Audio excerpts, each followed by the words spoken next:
Lo mejor del yogur está en la tapa.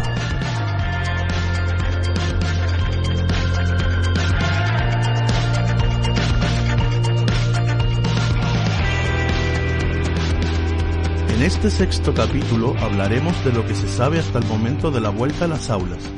Para ello contamos con una maestra de colegio que forma parte de la directiva de su centro y con una profesora de matemáticas que da clases a alumnos de bachiller y que pertenece a un proyecto matemático en el que educan y estimulan las capacidades matemáticas de los alumnos.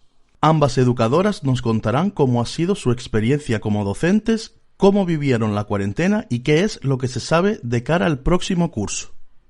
Hola a todos, en el programa de hoy que vamos a hablar de la vuelta al cole y de cómo se presenta el próximo curso, tenemos con nosotros a mi amiga Loreto, que es maestra en un centro educativo aquí en La Gomera y que nos va a explicar cómo está la situación. Hola Loreto.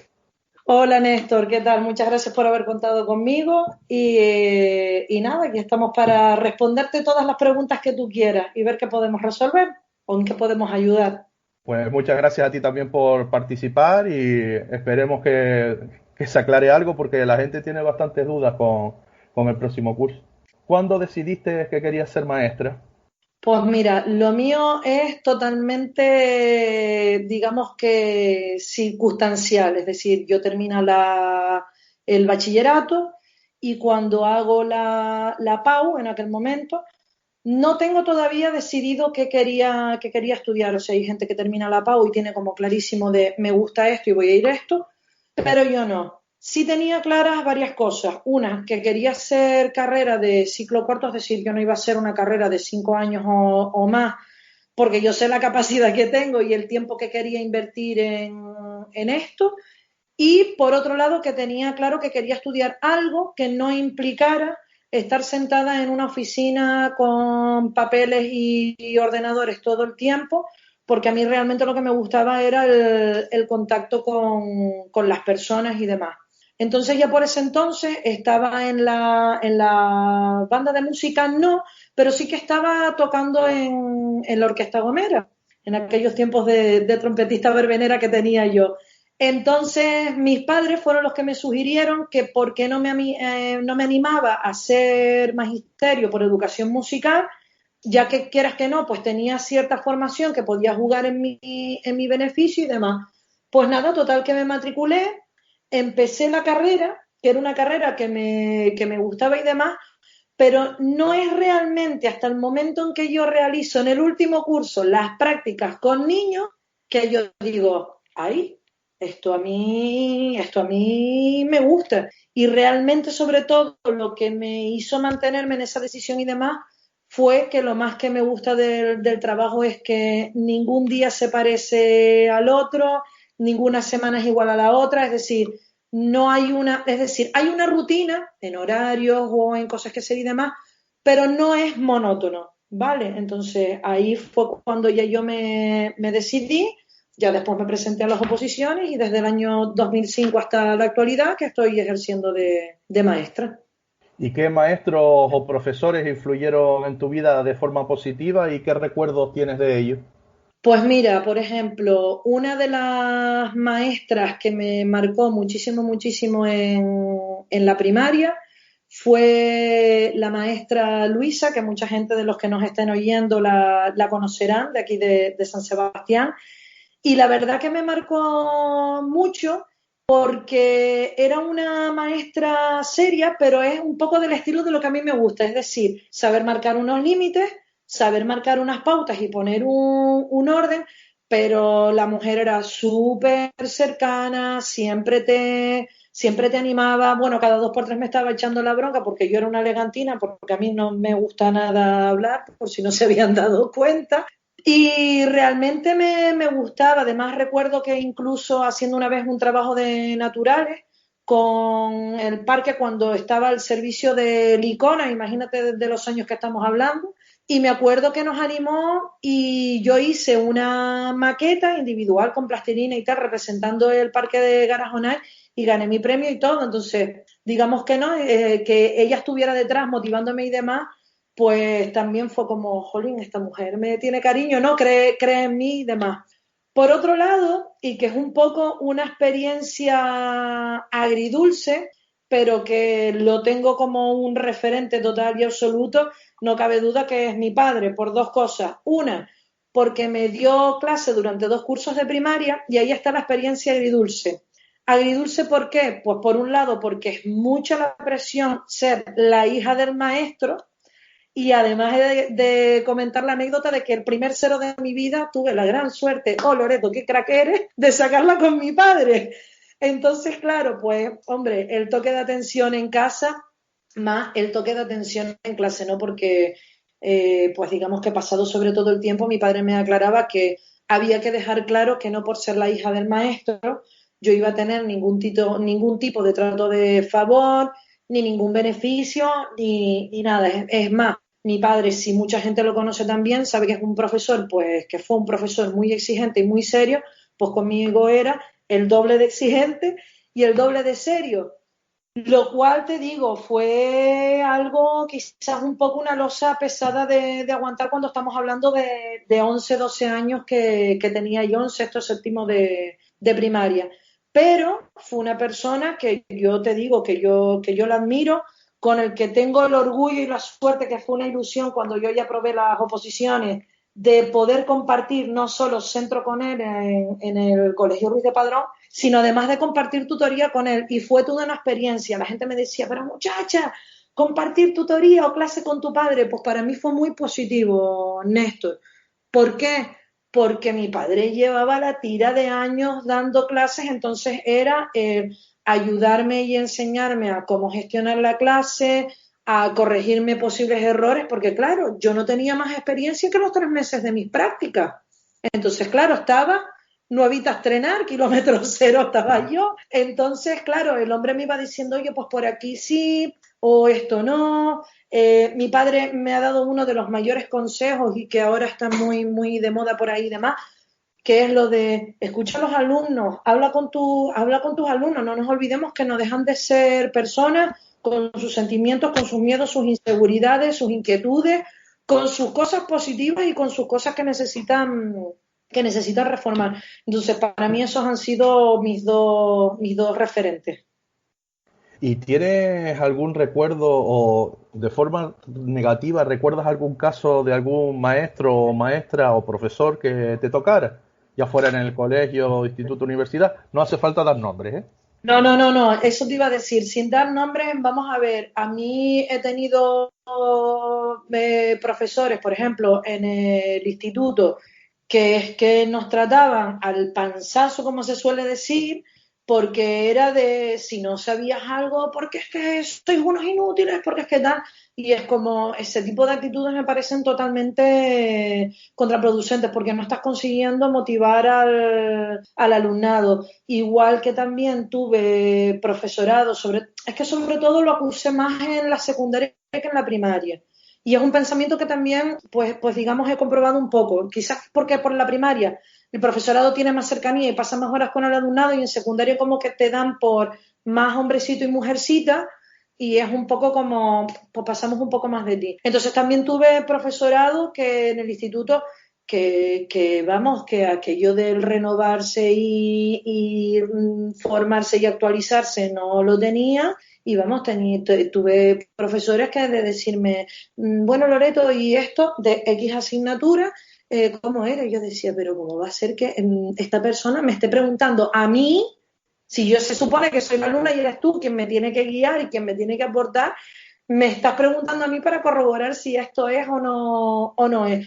Pero tan negativa como ¿sabes? En ese sentido, no, sí quizás eché en falta no, esa pasadita de mano por la cabeza, ese apoyo, pero no tuve una experiencia tan negativa con ninguno de los profesores que tuve, ni siquiera en la universidad. Me gustaría ahora que nos hablara de cómo cambió tu vida laboral con la pandemia, de cómo era antes y cómo fue después, porque me imagino que eso fue como un torbellino que removió y tumbó los pilares de tu casa. Mira, de manera anecdótica te cuento por un lado, ya esa semana estaba cociéndose lo de que en otros países se estaban cerrando colegios, no estaba ese nerviosismo y demás. Yo, aparte de ser maestra aquí, tú lo sabes, soy miembro del equipo de directivo del centro y me acuerdo perfectamente que el jueves 12 de marzo estamos celebrando el cumpleaños de una de mis hermanas y recuerdo perfectamente estarme sonando el teléfono, llamándome para que subiera al centro, pues para gestionar o sea, yo brindando con mi familia por el cumpleaños de mi hermana y por otro lado con el apuro de es que me tengo que ir. Ahí fue un poco como revuelo. Nada, esas primeras horas, pues nada, avisar a las familias del cierre del centro para el día siguiente, que era un viernes, pues avisar a proveedores, transportistas, es decir, notificarle a todo el mundo que ya el centro a partir de esa fecha quedaba paralizada la actividad hasta, en aquel momento, nueva orden conforme fuera avanzando la pandemia, porque claro, al igual que yo, el resto del mundo, iniciamos ese confinamiento con la incertidumbre de momento son 15 días, pero bien, ese primer fin de semana yo lo paso relativamente tranquila porque, bueno, este curso que hemos terminado, yo era tutora de sexto de primaria, mi alumnado tenía una serie de tareas y de cosas que hacer y digo, bueno, pues mis muchachos y mis muchachas pues tienen sus quehaceres para el fin de semana y si bueno, si no, pues un poco fue, Néstor, el ya veremos. ¿Por qué te digo ya veremos? Porque claro, mi vida laboral yo la tenía controlada y tenía, digamos, no. Tengo mi zona de confort de voy a mi aula, mi clase está estructurada de esta manera, la empiezo así, la llevo así, la conduzco asado, trabajo esto de esta manera y de la otra, ¿no? Claro, llega el fin de semana y te empieza la incertidumbre de ¿y ahora qué? Yo jugaba con una ventaja. Yo llevo desde hace unos años trabajando con una plataforma educativa que se llama ClassDojo y el ClassDojo, te explico a ti para que el resto sepa, es una plataforma que nos permite a los maestros, por un lado, comunicación directa con las familias sin necesidad de aportar tu número de teléfono, con lo cual te garantiza pues una privacidad porque no todo el mundo, pero hay gente que a veces las líneas de los límites de los horarios y demás se la salta un poco, entonces está guay. ¿Por qué además esa plataforma? Pues porque me permitía grabar vídeos de actividades que yo hacía en clase con los niños cuando estaban haciendo determinadas actividades, entonces las familias podían ver lo que estábamos haciendo, entonces es un poco, ¿no? Como meter la cabeza dentro del aula, podía colgar materiales, me permitía también valorar positivamente con una serie de puntos actitudes positivas que tenía el alumnado, pues el ser responsable con los materiales, el cuidado, traer un desayuno saludable, es decir, me permitía tener un contacto y un feedback constante entre las familias y yo, una porque las familias me decían y me comentaban las cosas y otra pues porque si yo iba poniendo puntitos en las actitudes que iban teniendo el alumnado, pues hombre, las familias también iban conociendo pues un poco cómo se iba desarrollando las cosas en clase. ¿Por qué esto fue una ventaja? Pues porque en esa primera semana yo lo que hice fue coger, buscarme una serie de tareas sobre lo que estábamos dando en ese momento y demás, y entonces se las mando a las familias, les cuelgo los PDF, van haciendo y demás, y a través de ahí voy resolviendo. Ya empiezan a plantearse las primeras dificultades. ¿Por qué?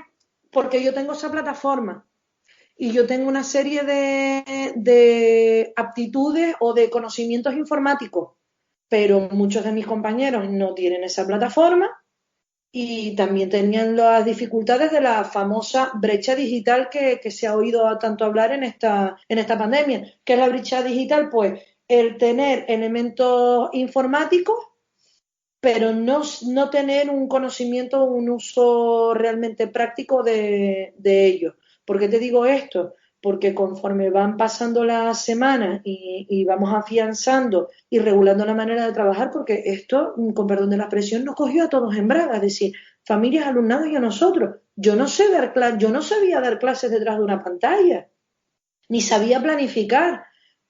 ¿Por qué? Porque a esto le tienes que tener el añadido de las familias y el alumnado estaban metidos en su casa, con la incomodidad que eso conllevó para todos, porque para mí también. Es decir, el estar encerrado en tu casa, comiéndote un poco la cabeza, ay Dios mío, ¿qué va a pasar con esto? ¿Cómo va a evolucionar? Cierta sensación de miedo, de ese control y demás. Más el añadido de ¿y cómo gestiono yo esto? ¿Cómo le voy a llegar yo a mis alumnos? ¿Cuánto tiempo va a durar esto? ¿Cómo voy a enfocar yo?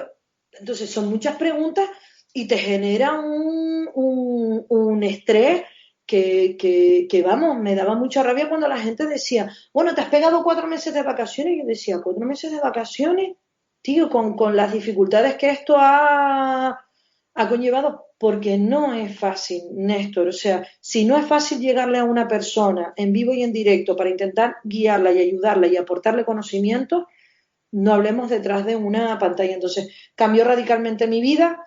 Las primeras 2, 3 semanas no tuve horario ni fecha en el calendario. ¿Por qué? Porque da la casualidad también que en mi caso yo soy coordinadora de nuevas tecnologías. Entonces, por un lado, tenía que ayudar a los compañeros que no estaban tan duchos con esto de pues, Word, PDF, páginas, hipervínculos, enlaces, actividades, no sé qué, más asesorar a las familias, porque había gente que tenía la duda incluso porque yo ya decía, digo, bueno, pues a través del correo electrónico y demás.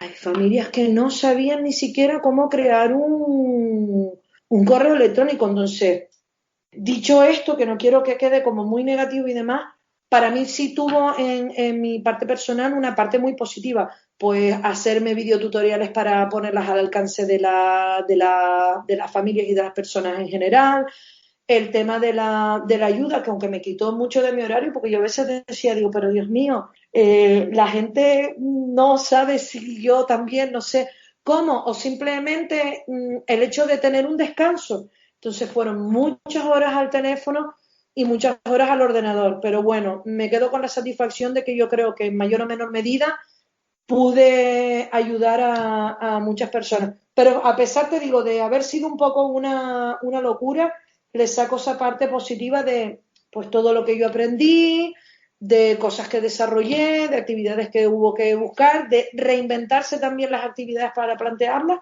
porque también entraña una dificultad grande el número de horas que el alumnado y las familias pasaban dentro de su casa, que hay familias que a lo mejor tienen más conocimientos para ayudar a sus hijos en el desarrollo de sus tareas, pero otros no, volvemos a lo mismo. Entonces, la dificultad también está en buscar el equilibrio y aportarle a cada uno las herramientas necesarias para que todo el mundo pues más o menos caminara. Entonces, también pasamos de mandar tareas por asignatura a mandar lo que se llaman tareas globalizadas, que son tareas enfocadas en un tema y a través de ese tema, pues tocar las matemáticas, tocar la lengua, tocar las naturales, tocar las sociales, la plástica o las áreas que tú quisieras. Y ya te digo, fue un beneficio a pesar de las dificultades y el estrés que nos generó al profesorado, a las familias y al alumnado. ¿Tú cómo te has sentido como maestra durante todo ese tiempo? Por ejemplo, comentabas lo de que había gente que te decía que te habías pegado 4 meses de vacaciones. Me gustaría, si hay alguien de esa gente que lo pensó, te lo comentó a ti o a cualquiera de tus compañeros, que le expliques cómo te sentías y verdaderamente qué era lo que pasaba durante todo ese tiempo. Que lo acabas de decir, pero voy más a la parte de sentimental, o sea, todo lo que tuviste que Emocional. aguantar, emocional, sí.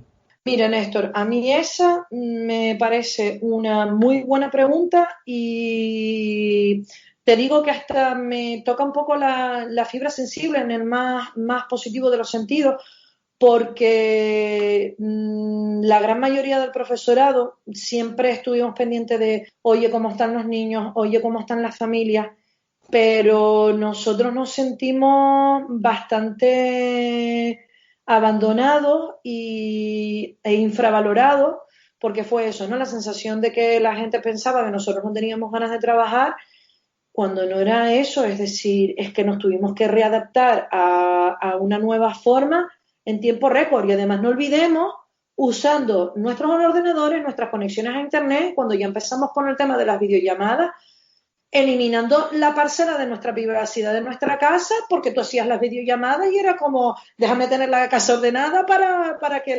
¿sabes? Para tener ese contacto con los niños. Entonces, fue muy triste que muy pocas veces o pocos casos la gente nos preguntase a nosotros, ¿y tú cómo estás? ¿Y tú cómo lo llevas? Y realmente el sentimiento era de la desesperación por no poder solucionar, el estrés de esa nueva forma de dar clase, la presión añadida de estaré llegando o no estaré llegando, aprobarán, no aprobarán, Dios mío, esto cuánto va a durar.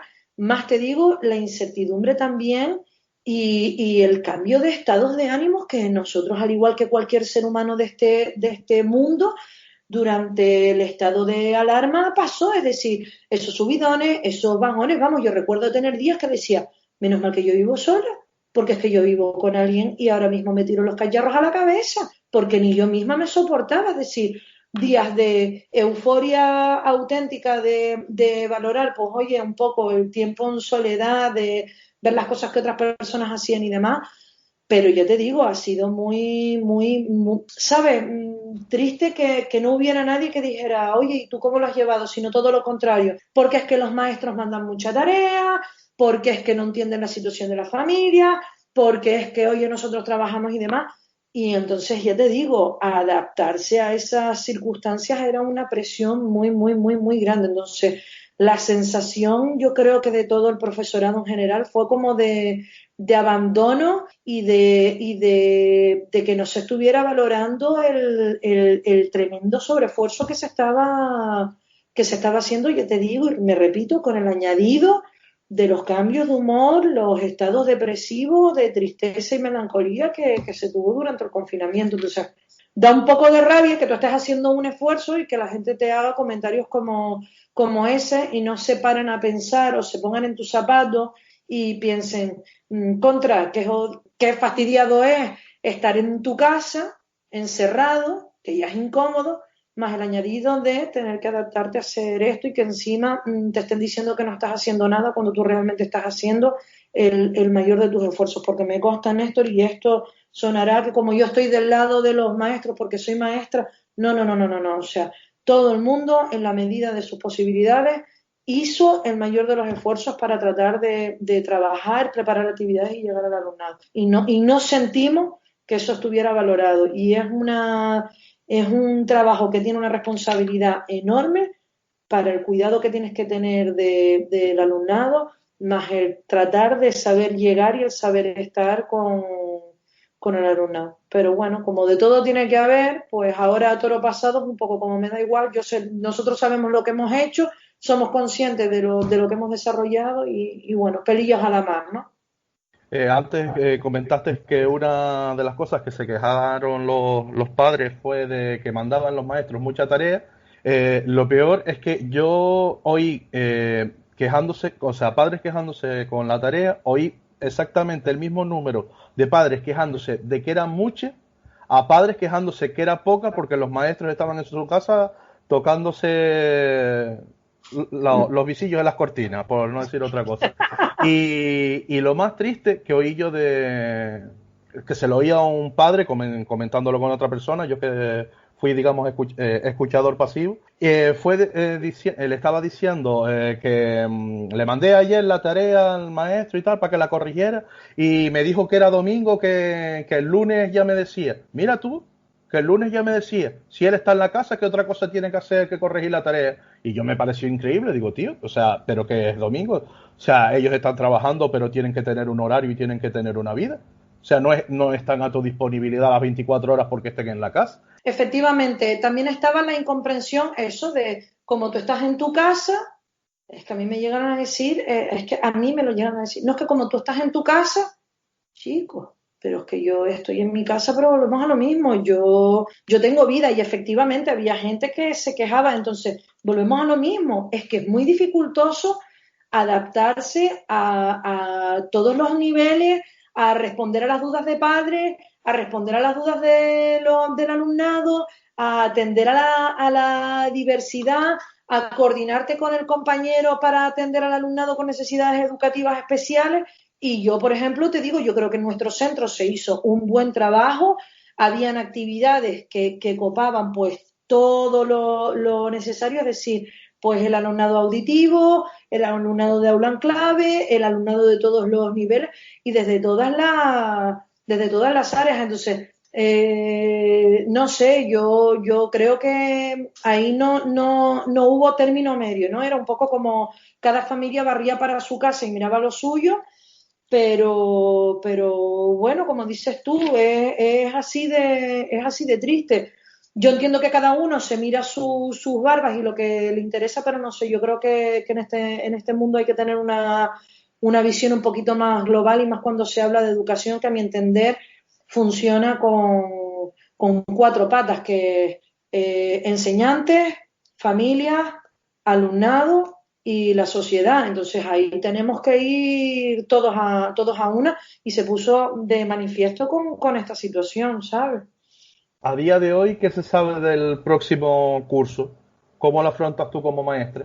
Yo te comento, mira, a día de hoy lo que sabemos es que nosotros comenzamos la actividad el 1 de septiembre, del 1 de septiembre al 15 de septiembre, pues los centros, en función de las instrucciones que la consejería pues nos ha dado, que pues son cuestiones de señalética para mantener las distancias de seguridad, el orden del aula, pues poner dispensadores de jabón, papeleras con pedal, es decir, ¿no? Una garantía de pues los elementos que digamos son comunes, establecerlos y demás.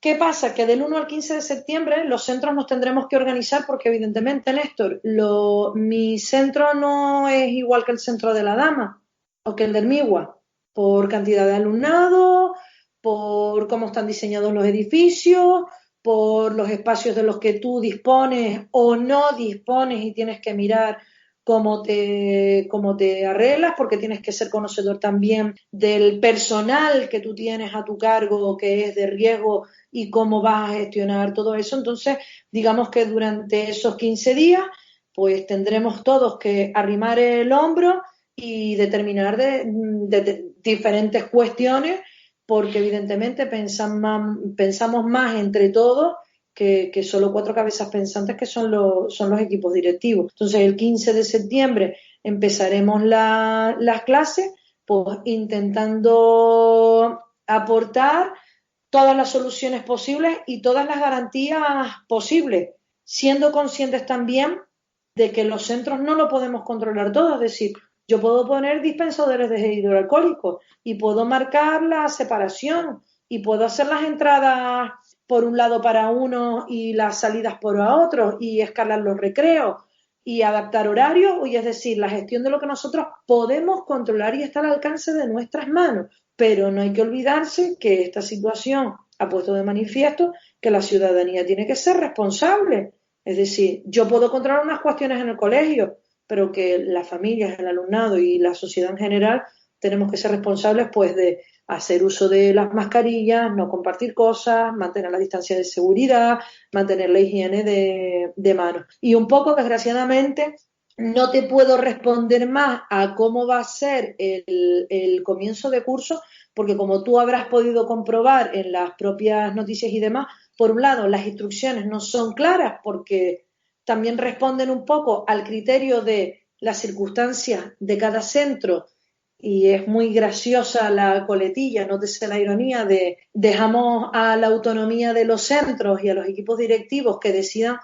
Pues hombre, es un poco complicado también porque nosotros no somos ni médicos, ni epidemiólogos, ni enfermeros, ni técnicos en prevención de riesgos laborales. Entonces, trataremos de hacerlo lo mejor que se puede, yo te digo, buscando atender al alumnado, que son nuestros principales clientes, tratar con seguridad a todas las personas que integran la comunidad educativa, pues profesorado, alumnado y personal no docente, atender a los servicios, porque yo también entiendo que las familias tienen una necesidad y que la vida laboral y familiar, igual que las necesidades económicas que las hay, y desgraciadamente creo que las van a ver más, también habrá que atenderlas porque habrán familias que o bien están en ERTE o directamente ya se han quedado en el paro.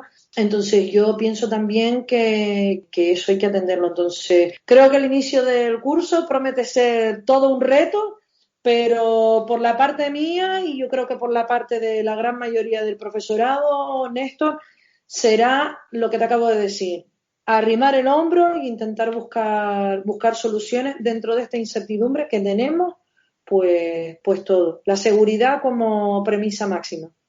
Una última pregunta que quiero hacerte como maestra. ¿Crees que las nuevas generaciones son diferentes a las anteriores? ¿Y en qué? Me refiero a si notas diferencia de cuando empezaste a dar clase con respecto a los chicos y a las chicas a las que les das ahora. A lo mejor me meto en un pantanal. Realmente creo que más que una cuestión de los niños y las niñas o del alumnado en general, creo que es un tema a nivel renacional general. Es decir, la relación que tenían nuestros padres, Néstor, por ejemplo, con nosotros y con el profesorado y la escuela, era de una manera mucho más seria, más estricta, a veces iba en detrimento de los niños y habían determinadas injusticias, y ahora es como que las familias y el alumnado es un poco como todo lo que hace la escuela se pone en tela de juicio. Entonces, al poner todo en tela de juicio, pues las familias y el alumnado han cogido, digamos, un poder de yo tengo mi razón, y es como la famosa frase que se dice en los restaurantes o muchos servicios, ¿no? El cliente siempre tiene la razón. Entonces es asombroso que también, pues muchas veces te tienes que enfrentar a situaciones de que el alumnado te diga, pues esto yo se lo voy a decir a mi padre, y tú dices, bueno, pues coméntaselo a tu padre o a tu madre y ya discutiremos esto. Sí creo que ha cambiado, pero todo en general, no como más positivo y negativo, pues porque cada persona es un mundo y creo que todos nos tenemos que adaptar a ese cambio en las relaciones, ya te digo, entre escuela, familia y alumnado, ¿no? Entonces, te encuentras casos de todo tipo. Están las familias que poco menos que te dicen que como tienes que hacer tu trabajo, que apostillo y hago un inciso ahora parece que todo el mundo, pues es un poco como lo que ha pasado con la pandemia, todo el mundo es médico y enfermero, pues con la educación de hace unos 8 o 10 años para acá, pasa que parece que todo el mundo es maestro y es pedagogo y todo el mundo sabe. Yo creo que todos tenemos que tener las cabezas y las mentes abiertas para escuchar y para aceptar críticas o comentarios, pero no sé, yo hay muchas veces que hago un poco la comparación. Si tú eres papá y vienes a hablar de tu hijo o tu hija conmigo, yo soy la maestra. Y yo te aconsejo una cosa, esto como los tratamientos médicos. Si yo te estoy aconsejando una serie de pautas, una serie de cuestiones y además las estamos acordando de mutuo acuerdo, chico, pues síguelas porque eso al final lo que estamos buscando es el beneficio para esa niña o ese niño, ¿entiendes? Entonces, digamos que esa línea de todo es discutible hacia la maestra o el maestro a veces deriva en que algunas familias, algún alumnado, que son una minoría, Néstor, ¿eh? Lo que pasa es que son una minoría ruidosa, ¿vale? Uno es como si fueran 20, para que tú me entiendas. Entonces sí llegas a tener situaciones como esa. Entonces con el estrés, la actividad generalizada, se genera una situación de estrés añadido que a veces es como, no, es que los niños de ahora o es que las familias ahora. No, porque vamos a ver, gente malcriada hubo en nuestra época, la ha habido más adelante y la hay ahora. Las cosas son diferentes, pero porque la manera de dar las clases son diferentes, porque las relaciones son diferentes. Vamos a ver, tú y yo no conocimos la educación emocional, ¿verdad que no? Para nada. Hasta que fui Eso, grande, no. exactamente, eso vamos, que un maestro el profesorado te hable de, oye, ¿cómo te sientes? Mira, ¿por qué estás bloqueado? Es decir, esa otra parte. Y ahí también jugamos digamos, con el filo de la navaja, porque está por un lado que una parte de la sociedad es como, mira tú ahora perder tiempo en estas cosas y tal. Y a mí, por ejemplo, me parece una cuestión súper primordial. Para mí era más importante cuando yo hacía las videollamadas con mi alumnado, preguntarles que cómo estaban, que me contaran, escucharlos, verles las caras. También notabas cuando estaban, sí, cuando estaban, no. Y tratar toda esa parte, es decir, a mí a veces me parece prioritario, te pongo un ejemplo, que un alumno que es muy tímido se convierta en un alumno que rompa un poquito más su barrera del sonido y eche un poquito para adelante, o el que tiene X problemas por situaciones familiares, es decir, ayudar a los demás, es decir, esa parte interna, es decir, el profesorado no somos solo para educar y aportar conocimientos, es que además lo de aportar conocimientos me parece ya como un poco lejano. Yo me veo más como una guía para alumnado y familias que como un libro, ¿no? Como digamos un disquete de aquellos que usábamos antes y venga, te introduzco la información, que esta parte me parece mucho más complicada que el hecho de enseñar, porque además quizás es tirar piedras contra mi propio tejado, pero lo que no aprendas ahora lo puedes aprender en unos años, de repente no lo aprendes porque no es un centro de interés tuyo, es algo que no te interesa y no te va a calar. Sin embargo, que te enseñen a pensar o a sentir o a comunicarte, me parece más prioritario. Entonces, en base a que se ha producido ese cambio en la escuela, creo que los niños también han cambiado y que nos estamos todos también readaptando y que por eso quizás a veces se dice, no, es que los niños de antes, no, es que ahora, y digamos que está en esa diferencia porque digamos que estamos en un tránsito de cómo era la educación old school, que es la tuya y la mía, a, no la nueva escuela, pero sí a un cambio metodológico y pedagógico. Y por último, ¿hay algo que quieras decir, contar o si quieres hacer promoción de algo aprovechando la plataforma? Pues a mí el mensaje que me gustaría trasladar, sobre todo de cara al comienzo de curso, es responsabilidad, que sean comprensivos con los centros educativos, que allí trabajan muchas personas que se van a enfrentar a la misma incertidumbre y al mismo miedo que tienen las familias, pero que el objetivo siempre va a ser tratar de dar la mayor seguridad al alumnado y de que pues el alumnado pueda acudir a sus clases presencialmente para favorecer que las familias pues, puedan trabajar y desarrollar su vida, y que tenemos que confiar un poco los unos en los otros también, Néstor. Loreto, muchas gracias por participar en el programa de hoy. A ti, Néstor, un abrazo. Otro para ti. Chao. Hola a todos y seguimos esta semana hablando de la vuelta al cole y de qué nos espera el próximo curso. Y ahora voy a entrevistar o hablar con alguien que me dio clase a mí hace tiempo y es profesora de matemáticas, Alicia. Hola. Hola, ¿qué tal? Muy bien, ¿y tú? Muy bien. Aquí desde la Isla Redonda, desde la segunda Isla Redonda, un poquito más grande que La Gomera. ¿Cuándo decidiste que querías ser maestra o profesora? Yo creo que nunca lo decidí, vino solo.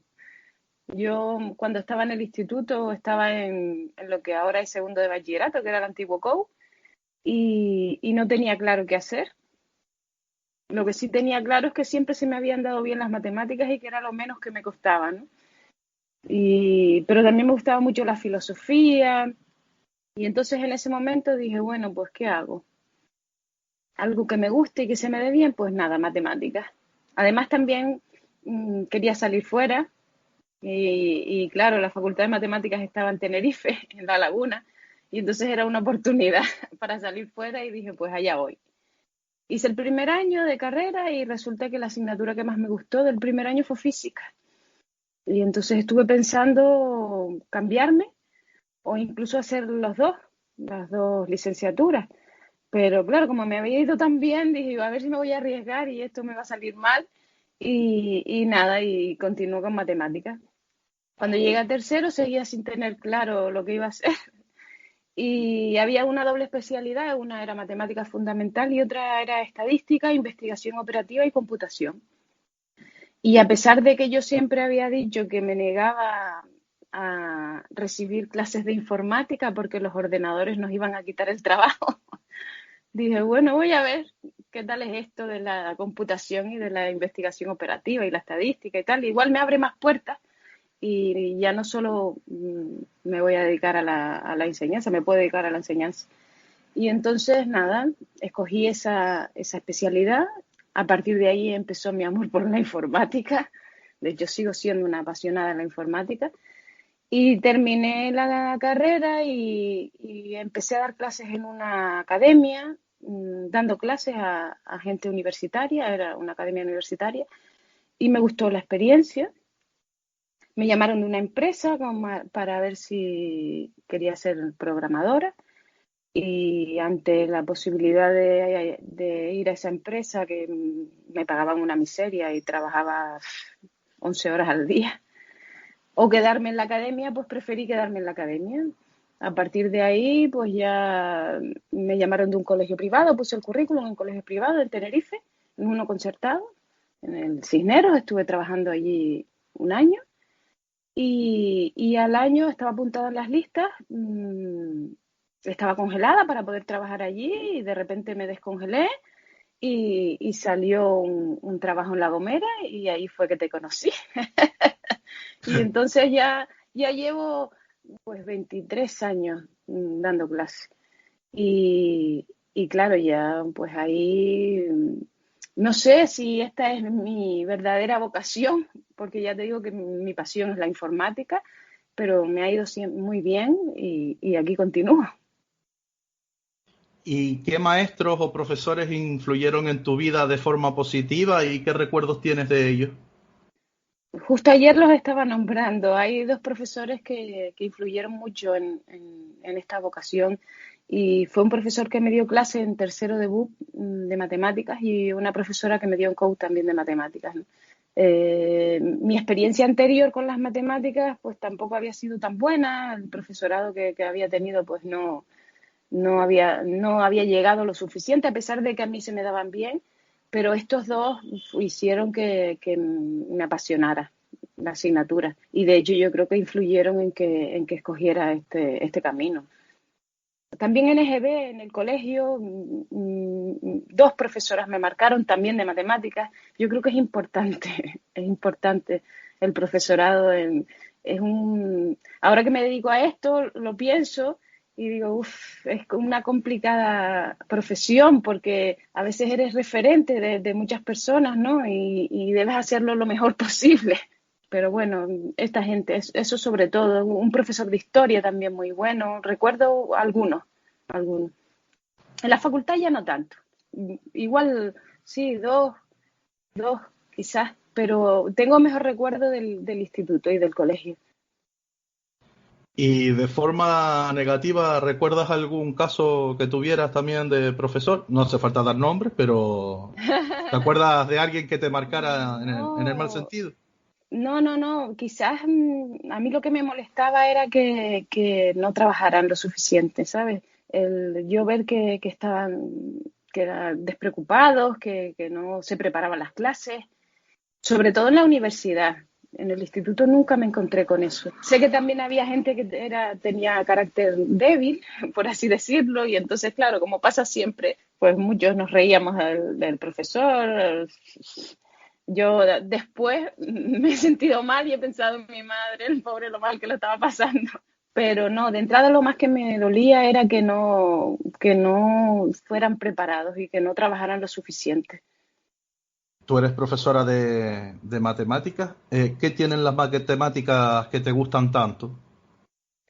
Yo en los inicios, cuando empecé, daba matemáticas e informática, no sé si tú te acuerdas, Sí, sí. porque el departamento de matemáticas tenía asignada esa asignatura, ¿no?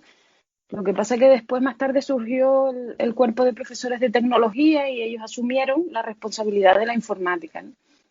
Y no sé, de siempre me ha parecido una asignatura preciosa, que en ella encierra mucha literatura y mucho arte, aunque parezca mentira, y mucha belleza. Hay matemáticas en todo, en la naturaleza, en todo, en cualquier cosa que quieras, que puedas pensar en cualquier cosa y ahí hay matemáticas, ¿no? Y me duele que la asignatura se tome como aquella asignatura dura que nadie es capaz de superar. Y claro, ya que yo siento esa pasión, intento transmitirla lo mejor que puedo. y acercar las matemáticas pues a la vida cotidiana, a todo.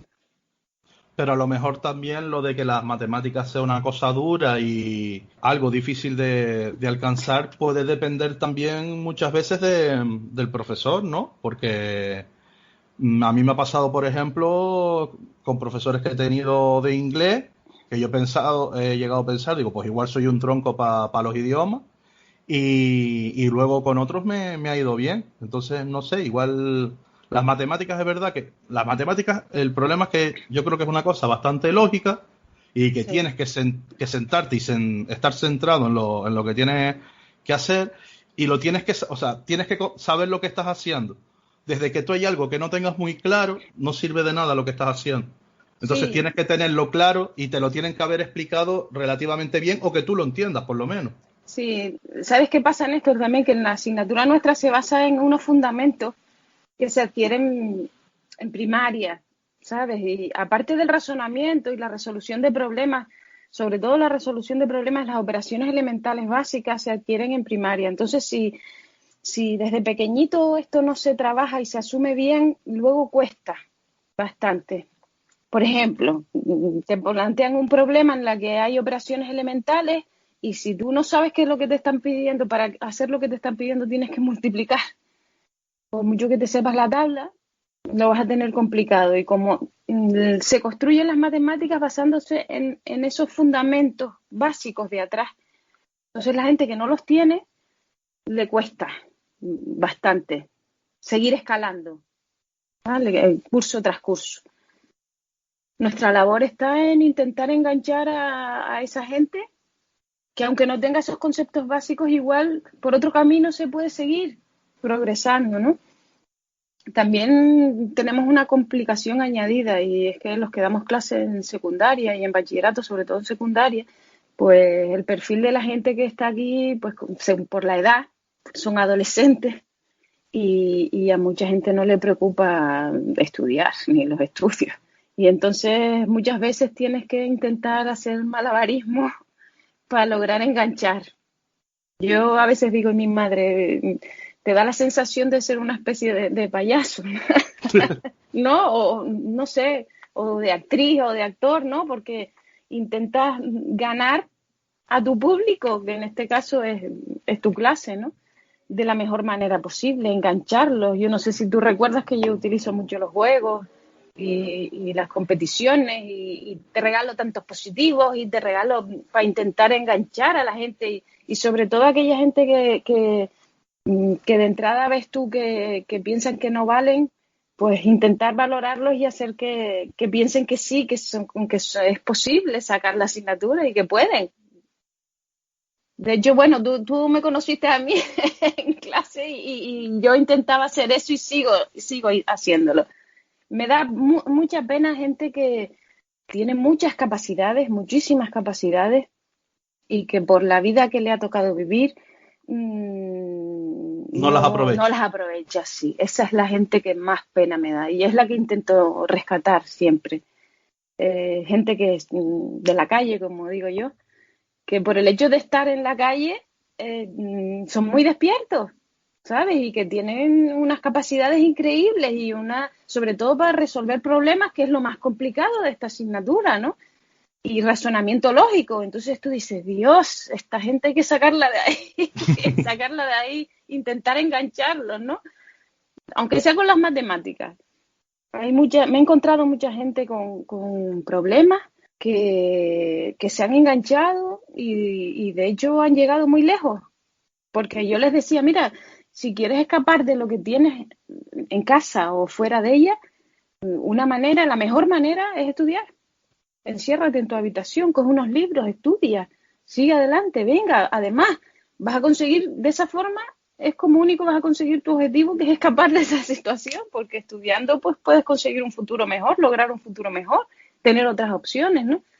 Y algunos lo han conseguido. Pues ahora me gustaría que nos hablara de cómo cambió tu vida laboral con la pandemia, cómo era antes y cómo fue después. Vale, mira, yo trabajo actualmente en un instituto en Gran Canaria, en el IES Villa de Firgas, es un entorno rural un centro pequeñito. Nosotros en educación, no sé si has oído hablar de la línea. La línea es el número de grupos que tienes por cada nivel. Por ejemplo, en primero de la ESO, 2 grupos significaría una línea 2, ¿no? Yo vengo de un centro en el que había línea 7, era un línea 7 o línea 8 en algunas ocasiones, o sea que imagínate la cantidad de grupos que había. Yo era tutora de un primero G en ese centro, estuve 8 años allí. Y ahora he pasado a uno que es línea 2 o línea 3, o sea que un minicentro está en el campo, como yo les dije a los del otro centro, yo soy del campo, como las cabras tiro para el monte y quise conseguir destino en este centro y ahí estoy muy, muy contenta y muy feliz, ¿no? Entonces yo, además de dar clases de matemáticas en ese centro, llevo pues 20 años con un programa que se llama Estímulo Estalmat, que significa Estímulo del Talento Matemático, ¿vale? Doy clase por la tarde a alumnos y alumnas de toda la zona norte de Gran Canaria y se reúnen en un centro determinado y ahí los recibo. Hacemos una prueba de selección siempre a finalizar primero de la ESO en junio y seleccionamos al alumnado y les doy clase ahí. Entonces, claro, mi vida transcurría entre la mañana y la tarde. Por la mañana daba clase en el Instituto de la Villa de Firgas y por la tarde daba el grupo este de Estalmat. Este programa funciona a nivel nacional también, ¿no? Entonces, con tan mala suerte que este año se iba a hacer un encuentro anual, nacional, y se iba a celebrar aquí, en Gran Canaria, ¿no? Lo teníamos todo preparado, iba a ser en el Museo Elder de la Ciencia y la Tecnología, justo el 13 de marzo. Y claro, surgió todo esto. Empieza a haber brotes en algunas comunidades autónomas, empieza la gente a cancelar viajes desde Galicia, pues mira, no podemos ir, porque era un encuentro en el que nos reuníamos todos los profesores y profesoras que dábamos clase del programa Estalmat, ¿no? Y claro, pues yo me vi soy la coordinadora regional y me vi ante la tesitura de decir, continúo con esto, es peligroso, demasiada responsabilidad, ya se estaba oyendo lo del 8 de marzo, que voy a tener que suspenderlo. Pues nada, se suspende esto y antes incluso de que se suspendieran las clases, ¿no?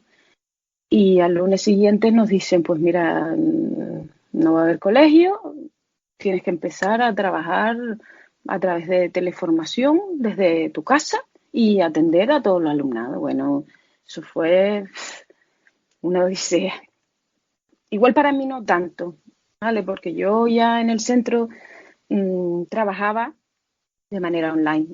Yo además tenía una problemática añadida y es que era tutora de segundo de bachillerato y es yo creo que el curso que más lo sufrió este año.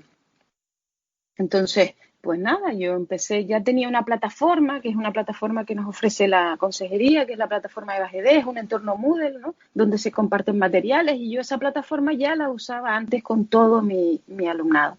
Entonces para mí fue muy sencillo porque además ellos tenían mi correo electrónico y yo lo usaba bastante y lo único que tuve que hacer fue darle forma a esa plataforma y empezar a preparar materiales digitales y colgarlos y comunicarme con ellos, ¿no?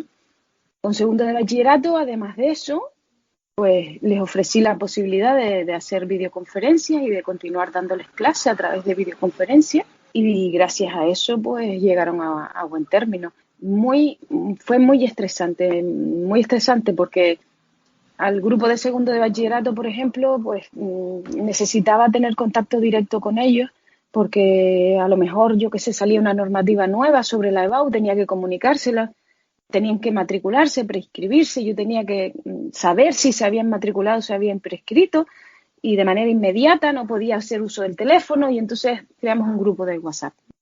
Y claro, a partir de ahí empecé a trabajar sin horario y sin días de descanso.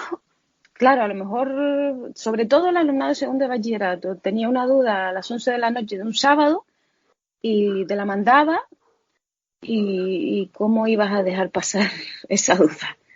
Pues a las 11 de la mañana, de la noche, por ejemplo, pues me ponía, yo qué sé, a escribir cualquier cosa o a mandar un correo y decirle, pues mira, por aquí, sigue por este camino, vete por el otro. Entonces fue un trabajo muy, muy, muy duro, muy duro. Lo que más me dolía, Néstor, era que salía a la calle, por ejemplo, a la carnicería que está aquí al lado de mi casa, y escuchaba a la gente decir, pues tú estás cobrando sin trabajar. Y yo mordiéndome la lengua con ganas de decir, mira, en muchas ocasiones se lo decía, ¿no? Pero tú sabes que a mí no me gusta quedar mal. Y claro, con el dolor interno decía, yo estoy trabajando más que nunca en mi vida, más que nunca. Porque claro, tuvimos que preparar materiales. A lo mejor a los más pequeñitos, ¿no? Les mandabas una tarea y se trababan y te la mandaban y se la corregías y le decías, te equivocaste aquí, aquí, aquí, aquí, persona por persona. O sea que muy duro, muy duro. Nos estás hablando de ti como profesora, pero tú tienes una niña y que a su Sí, vez sí, también sí, tuvo que sí, sí. recibir La clases pobre. y tú eras la Sí. madre quien tenía que ayudarle. Eso es, Entonces, mira. para ti, ¿cómo, o sea, cuándo la ayudabas o cómo te organizabas o cómo Yo doy hacías? gracias a que la pobre camina sola. Tengo una suerte increíble. Porque mira, yo ahora no sé si te lo podré enseñar aquí, pero justo donde estoy hablando contigo tengo en un lado un ordenador, que es el mío, y en el otro tengo el otro, que es el de ella. Por suerte, que también es una privilegiada, ¿sabes? Porque mucha gente no tiene las condiciones. Yo tenía alumnado que los pobres solo tenían un móvil y te decían, te lo tengo que pasar a PDF. Muchacho, me da lo mismo como me lo mandes. Tú sácale una foto con que se vea, tú me lo mandas y yo me buscaré la vida para corregirte y podértelo enviar para que tú puedas, mientras tú tengas ganas de trabajar, lo que sea. Y antes ponías el ejemplo de cuando fuiste a la carnicería y la doña de turno te hizo ese comentario. En todo este tiempo, ¿cómo te has sentido como profesora? O sea, No, te lo digo que yo creo que es algo generalizado, no nos sentimos valorados. No sé por qué hay una imagen del profesorado de que somos unos gandules, que tenemos 2 meses de vacaciones, más Semana Santa, y encima ahora con todo esto salimos beneficiados porque nos quedamos dentro de casa sin hacer nada. Claro, y yo tengo compañeras que lo han pasado muy mal porque, ya te digo, yo tengo la gran ventaja de que estaba actualizada y lo estoy, ¿no?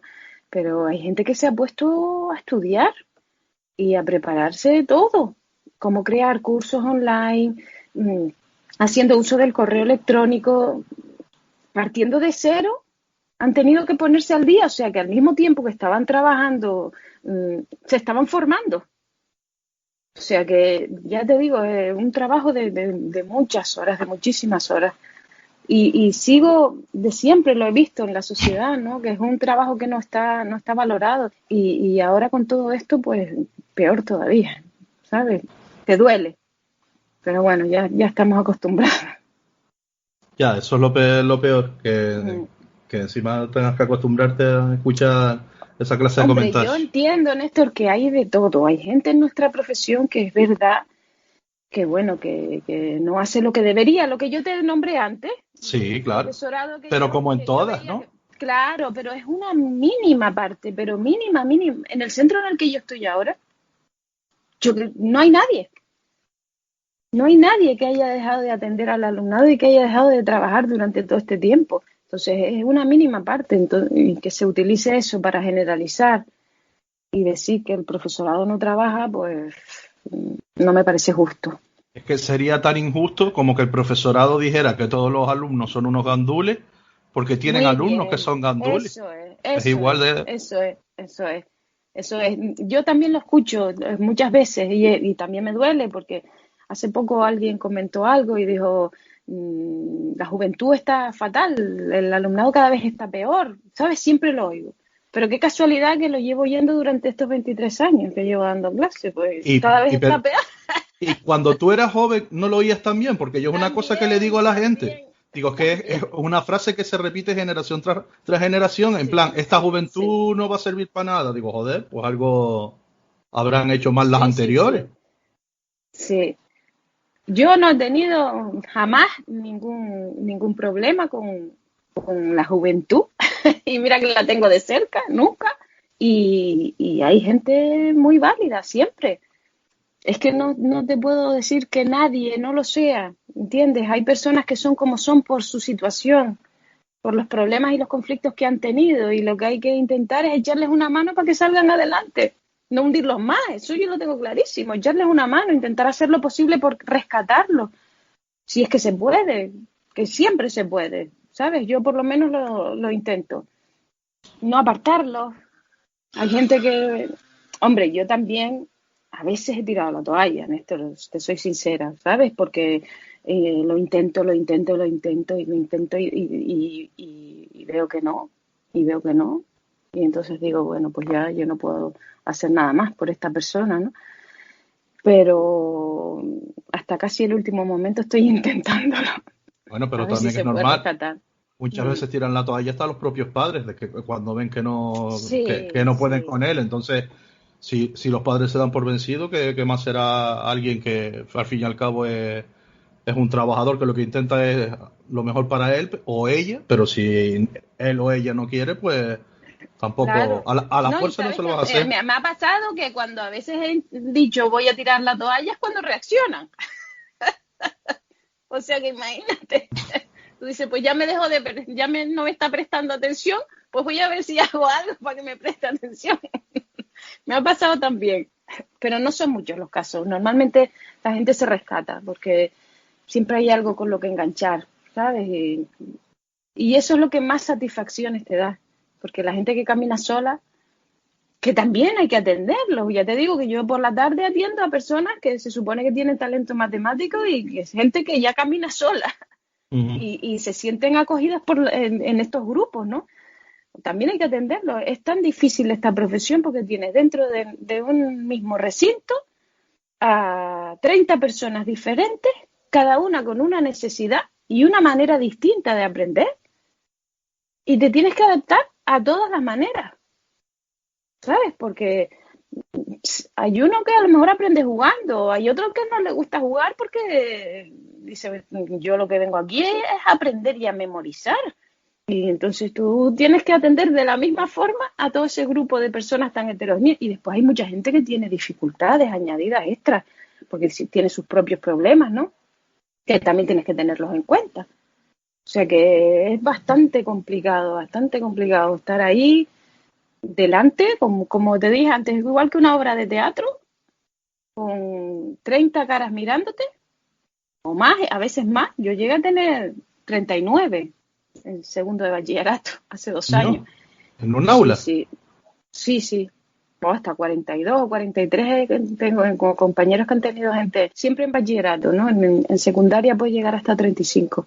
Y claro, y observándote, tener cuidado de no tener ningún punto débil, que tú lo sabes, porque si no te caen encima. O sea que es bastante complicado, bastante complicado. Combinar el sentido del humor con el rigor, ¿sabes? Y a mí también me gusta ser bastante disciplinada, tú lo sabes, ¿no?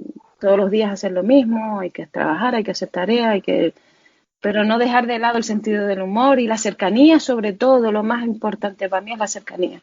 Que no es algo que lo fuerce, es que te nace, Sí, sí, ¿sabes? yo, Porque yo yo creo que el puedo, alumno también, hay quien le llega y hay quien no, eso también está claro, que sí, no se puede forzar porque cuando se fuerza se nota se y no nota, y no te lo crees. eso es. Y la cosa es que tú terminas allí y dices, bueno, pues yo tengo una hija en mi casa, pero es que parece que tengo también 40 en el instituto, que son como si fueran mis hijos, ¿no? Y los tratas como a ti te gustaría que te trataran, pero no por eso, sino porque te nace. Porque tú dices, es que es como se merece que se les trate.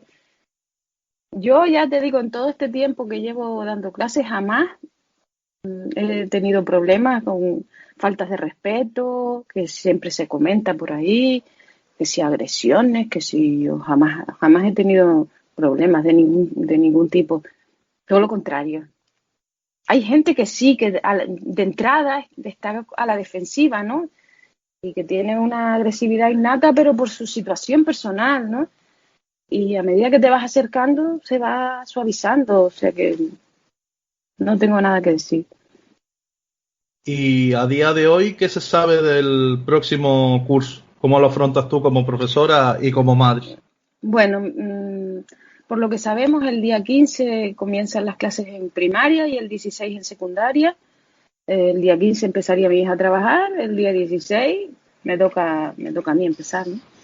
Entonces, en primaria hay un protocolo que está preparado. Yo, la verdad es que a mí no me gustaría estar en la papeleta de los que están en la Consejería de Educación ahora, porque es una situación complicadísima de abordar.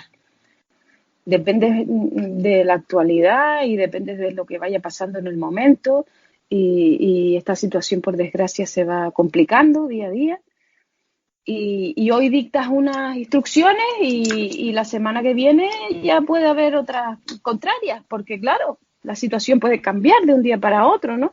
Y de hecho ya la semana que viene hay una reunión con la ministra de Educación y supongo que ahí se dictarán unas instrucciones comunes y a partir de ahí se empezará a cambiar. Ya está anunciado que el comienzo del curso de manera presencial es el 15 y el 16 de septiembre. Pero vamos a ver si empieza o no empieza y en qué condiciones. Por lo pronto, en mi centro en concreto, como es un centro pequeñito, y en secundaria hay que mantener las distancias de seguridad como mínimo de 1,5 metros entre mesa y mesa, porque dentro del aula pueden estar sin mascarilla, siempre y cuando se conserve esa distancia y se mantengan sentados en las mesas, ¿no? Pues claro, los grupos que teníamos de 25 o 30 personas, pues si las aulas son pequeñas, pues ya no van a caber en esas aulas y va a haber que desdoblarlos, ¿no? Entonces ya los centros se estaban organizando desde julio para buscar soluciones a esto. Las soluciones que se proponen, que cada centro debe adoptar las suyas, es o desdoblar turnos o buscar instalaciones del ayuntamiento, de otras entidades que se las cedan para poder asumir esas clases. En mi centro en concreto, pues como no hay instalaciones cercanas que reúnan las condiciones, vamos a desdoblar turnos. O sea que nos va a tocar trabajar mañana y tarde. Todo solo de bachillerato y la secundaria por la mañana. Ah, vale. Pero son los mismos profesores los que van a tener horas por la mañana y horas por la tarde. Sí, sí. Como si fuera horario partido, digamos. Sí. Entonces, un gran problema añadido, o sea, puede ser que haya personas que mantengan su horario solo de turno de tarde o solo de turno de mañana, pero habrá profesorado que también tendrá que compartir mañana y tarde. En mi caso, si tuviera que compartir, pues tengo un problema añadido y es que soy madre. Y tengo otro problema añadido, que es que mi pareja también es docente. Y también es probable que tenga turno de mañana y de tarde. Y además trabaja a mucha distancia de aquí, a 60 y pico kilómetros. Con lo cual, si tiene su turno partido, tendrá que quedarse fuera, yo tendré que recoger a la niña, tendré que decir en el centro, por favor, ajústenme el horario para poder recoger a la niña, pónganme a trabajar a primera hora de la mañana, a última de la tarde, para poder recogerla. Un caos. No todos los centros saben cómo lo van a solucionar. Te estoy hablando de secundaria, porque sabes que primaria, si ya hablaste con alguien de primaria, pues está planteado de manera diferente, va a haber grupos burbujas, el profesor tutor o tutora va a quedarse con ellos dentro del aula durante todo el tiempo, los acompañará en el recreo, solo el profesorado que sea especialista de algunas materias tendrá mascarilla y podrá ir de un grupo a otro. En secundaria no es así. En secundaria, desde que la persona se levante de su mesa, que está en el aula, manteniendo la distancia, tiene que ponerse la mascarilla y tendrá que tenerla durante el recreo, la cafetería. En mi centro no hay cafetería, pero durante el recreo, los pasillos, siempre con mascarilla. Y dentro del aula, pues sí se conserva esa distancia de seguridad. El aula tiene que estar bien ventilada, tiene que haber hidrogel. Si te levantas al baño, pues con la mascarilla, lavándote las manos. El personal de limpieza, pues imagínate. O sea, tiene que estar al pie del cañón. En nuestro centro solo hay una persona que está por las mañanas. Ella no va a poder a lo mejor afrontar toda esa labor. Se decía también, comentaba la consejera en una rueda de prensa y en la tele que dio la semana pasada, que es bastante probable que los centros que tuvieran que desdoblar los turnos acortaran su horario Porque claro, tú no puedes acabar a las 3 y empezar a las 3 porque hay que hacer desinfección de las aulas que ya se han usado, que después se volverán a usar por otro alumnado, ¿no? Y tampoco puedes acabar la jornada escolar de gente de esta edad a las 9 de la noche, estando en un turno de tarde, porque yo que vivo en una zona rural, si hay gente que vive lejos ¿cómo cogen la guagua después? Entonces igual tendrán que reducir la jornada y hacer sesiones más cortas para que acabe un poquito antes y se desinfecte y se limpie y se vuelva a empezar el turno de tarde y así. Otra cosa que te quería preguntar, que antes lo tratamos un poco por encima, si crees que las nuevas generaciones son diferentes a las anteriores y en qué. Me refiero a si notas diferencias de cuando me diste clase a mí, por ejemplo, a un chico de ahora. Quizás la forma de emplear su tiempo de ocio es diferente. O sea, la gente de ahora, los adolescentes actuales, suelen estar mucho en casa y hacer uso del móvil, de las redes sociales, de los juegos, de ordenador. Y en tu época a lo mejor sí se jugaba, pero se hacía más vida en la calle, ¿no? Los valores así que han ido cambiando. Lo que a nosotros antes le dábamos valor, pues ahora casi ni se le da. En mi época, por ejemplo, a lo más valor que le dábamos eran los libros. Para nosotros los libros eran una joya. Y de hecho yo, mira, aquí otra vez he tenido que retirar en el trastero, tengo la mayoría, ¿no? Pero yo soy incapaz de tratar mal un libro, de tirarlo, porque para nosotros era el único medio de información que teníamos. El acceso a la información estaba a través de los libros, no había internet, ¿no? Y para nosotros era lo fundamental. Ahora el acceso a la información es a través de un móvil. Y entonces el valor se concentra en el móvil y en los recursos multimedia, ¿no? Entonces, claro, quizás eso ha cambiado, pero porque todo ha cambiado, porque la sociedad ha cambiado en general, ¿no? Pero la forma de actuar, la forma de ser, yo no veo tanto cambio. No veo tanto cambio. Quizás la cultura del esfuerzo, quizás eso sí puede haber cambiado. O sea, a lo mejor antes nosotros para conseguir algo necesitábamos trabajarlo y currárnoslo, ¿no? Y en tu generación igual también. Quizás ahora, pues, la gente joven lo tiene todo sin hacer mucho, sin hacer demasiado, ¿no? A lo mejor hay alguna sobreprotección en determinados casos, ¿no? Pero no demasiado. No veo demasiado cambio. Hay una cosa que sí ha empeorado, que me olvidé. La ortografía, Néstor. Ah, bueno, sí. Pues, no. La ortografía es una cosa que yo digo, mi madre, es que es increíble. ¿Cómo es posible que se le haya restado importancia a algo que para nosotros era vital? Incluso para tu generación también Sí. lo era. Pero hay algo generalizado y yo no sé si influye también esta manera de comunicarse a través de medios electrónicos en la que se reducen las palabras y no se le da importancia, ¿no?, a determinados aspectos como pueden ser las tildes o la expresión o los signos de puntuación, pero es algo. Fíjate que hasta nosotros en la propia asignatura de matemáticas, que ya ves tú la cantidad de textos que tenemos que tener ahí, que no son muchos, pues a veces lees cosas que tú dices, mi madre, es que esto me parece increíble, estar leyendo una palabra con 3 faltas o 4 en la misma palabra. Sí, no, en la banda, que yo siempre digo que lo bueno que tiene la banda es que habemos gente de todas las edades, la banda de música. A veces cuando nos escribimos algún WhatsApp y tal, yo he llegado a ver a gente que está en segundo de bachiller, que yo digo, joder, este chico o esta chica, el año que viene, con suerte está en la universidad. Sí. Y lo que tú dices, a lo mejor en una palabra tener hasta 2 y 3 faltas de ortografía, en plan de poner una Y y una B donde iba 2 L y una V, pero además de que yo digo, joder, digo, pues niño, suerte, o niña, suerte en la PAU, porque, o en la BAU, como se llame ahora, porque en el de lenguaje te van a crujir. Y me sorprende que gente que escriba tan mal siga, ¿sabes? porque coño, la falta de ortografía es escribir mal, aunque sepa dónde está el sujeto del predicado. Mira, ha llegado hasta tal punto, Néstor, que en las oposiciones pasadas para el profesorado, para acceder al cuerpo docente, había gente que cometía falta de ortografía y tenía que restar puntos. O sea, que imagínate hasta el punto que ha llegado esa situación, ¿no? Que antes eso era inconcebible. No, es que cuando lo dijiste me vino a la cabeza y estoy totalmente de acuerdo contigo, porque eso, yo lo he notado también un montón, eso, en redes sociales y en algún WhatsApp o algo, que alguien que te escriba o te comente algo y dices tú, mi madre. Antes que alguien que había dejado de estudiar y estaba trabajando te escribiera así, es eso, no te parecía normal. Claro. Pero alguien, lo que te dije, o sea, alguien que está acabando segundo bachiller y se supone que va a hacer una carrera universitaria, que te escriba de repente así, a mí eso sí me ha chocado un montón. Sí, es curioso, la verdad.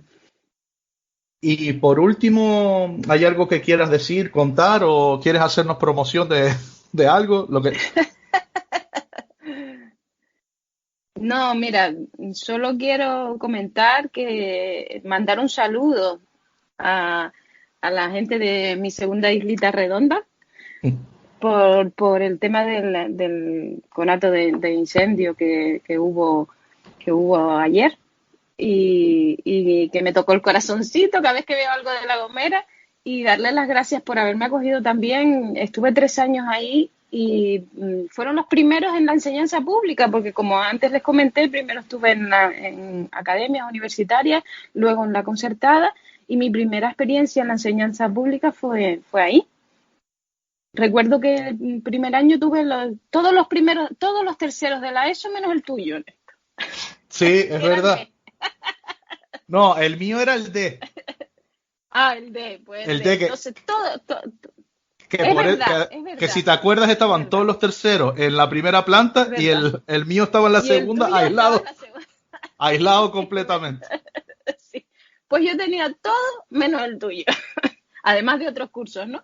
Y me sentí tan bien en la isla durante el tiempo que estuve allí, no solo por acogida en el centro, sino fuera del centro. O sea, yo hice muchas amistades ahí en La Gomera, y para mí, a ver, yo no me quedé ahí porque mi pareja también, como te dije antes, era docente, y era muy difícil que a los dos nos tocara dar clases en el mismo sitio, en una isla tan pequeña.